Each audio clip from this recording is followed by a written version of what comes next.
Setelah 6 minggu berlayar dari Italia, kunjungan ke 5 negara, dan latihan bersama armada asing, KRI Brawijaya 320 akhirnya tiba di perairan Bangsa dan disambut resmi TNI Angkatan Laut sebagai kapal tempur paling canggih yang akan menjaga kedaulatan maritim Indonesia.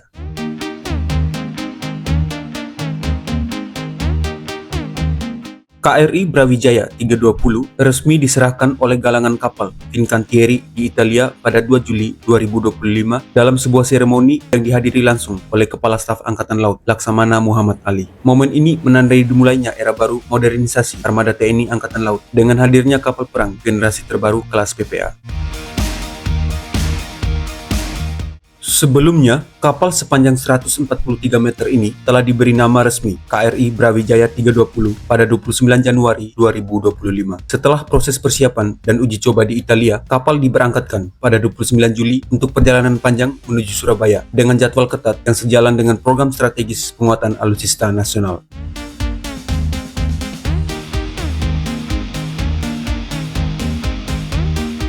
Perjalanan KRI Brawijaya bukan sekadar pelayaran teknis, melainkan juga membawa warna diplomasi maritim. Kapal ini singgah di Turki, Mesir, Arab Saudi, Uni Emirat Arab, hingga Sri Lanka, sekaligus melaksanakan berbagai latihan bersama seperti electronic warfare dan replenishment at sea bersama armada asing, menunjukkan kemampuan interoperabilitas sekaligus eksistensi Indonesia di kawasan Indo-Pasifik.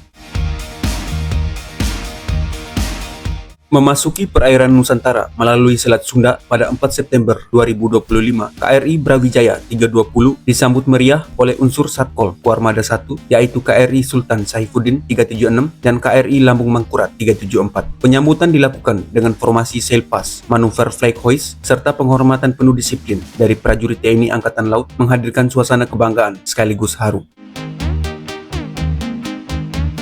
Setelah itu, kapal singgah di dermaga Caligi Bensa, Lanal, Lampung sebelum melanjutkan perjalanan ke pangkalan utamanya di Koarmada 2, Surabaya. Di sisi lain, rencana penyambutan besar juga telah dipersiapkan di Pelabuhan Tanjung Priok, memperlihatkan semangat nasional dalam menyambut simbol kebanggaan baru TNI Angkatan Laut.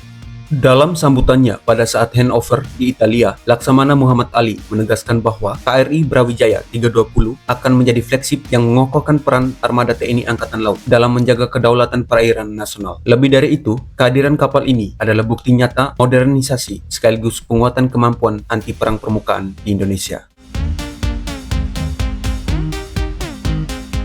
Secara teknis, Brawijaya 320 hadir dengan keunggulan mutakhir. Kapal ini diawaki sekitar 171 personil dan mampu melaju lebih dari 31 knot berkat sistem propulsi Kodak. Dari segi persenjataan, kapal dipersenjatai sistem anti peperangan udara, combat management system modern, radar AESA 3D, sistem sonar VLS, meriam kaliber besar, serta helipad untuk helikopter. Seluruh kombinasi ini menjadikannya kapal tempur dengan standar tinggi jauh melampaui generasi sebelumnya.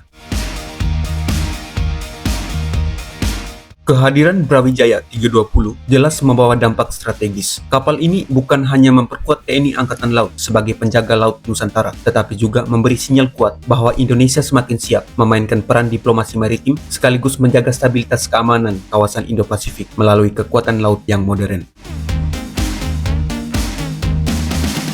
Masa depan pun menanti kiprah kapal ini, dari mengamankan wilayah rawan seperti Ambalat hingga menjaga perairan perbatasan. Brawijaya 320 diproyeksikan mampu mendeteksi ancaman lebih cepat, merespon lebih efektif, sekaligus memperkuat kerjasama multinasional. Ia bukan hanya alat tempur, tetapi juga tonggak kesiapan Indonesia dalam menghadapi tantangan maritim jangka panjang.